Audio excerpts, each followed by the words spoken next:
কিছু করাবেন? একটু এই যে মোস্টটা একটু সাইজ করে দিন। দোকানে যাওয়ার আগে প্রতিদিন একটু দাড়ি গোফ সাইজ করে নিই। এক জোড়া স্নিগ্ধ চোখ, এই মায়ার টানে পিছু নেওয়া শুরু করি।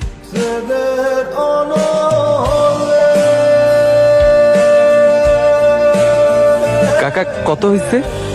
দেন যা মনে হয়। জানতে পারি সেও শাড়ির দোকানেই কাজ করে। কিছু না ভেবেই এক ছুতে কথা বলতে গেলাম। আপনার কিছু লাগবে? জি, বসুন না। আমার চাঁদপুরে একটা ছোট কাপড়ের দোকান আছে, আর আমি শুনছি এখানে নাকি পাইকারি দামে ভালো শাড়ি পাওয়া যায়, তাই চলে আসলাম। ওই কোনটা? শাড়িটা একটু দেখাবেন? হ্যাঁ। আচ্ছা, আপনার কি প্রতিদিনই এইদিকে কাজ থাকে? কাজ থাকে, তবে কাজ না থাকলেও প্রতিদিন এখানে আসা হয়। কেন? এই দোকানটার আশেপাশে আসলে কেমন জানি শান্তি লাগে।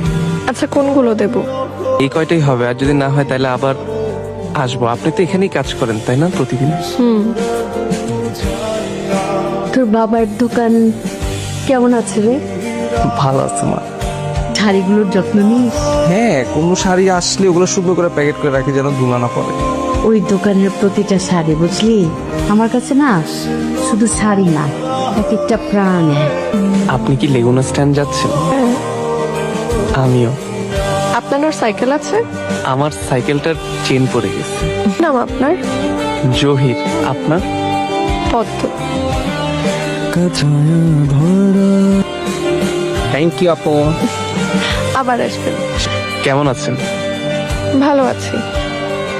আমার আরো কিছু শাড়ি লাগতো। আবার শাড়ি? সেদিনই তো কতগুলো দিলাম। নীলের মধ্যে রয়েছে এটা। হ্যাঁ, এটা দিতে পারেন। সে চোখের মায়ায় ডুবে গিয়েছিলাম একদম। আচ্ছা, আয়নায় ওইভাবে তাকিয়ে থাকবেন না। চোখে চোখ পড়লে তাকে ফেরানো যায়? আপনার শাড়ি তৈরি।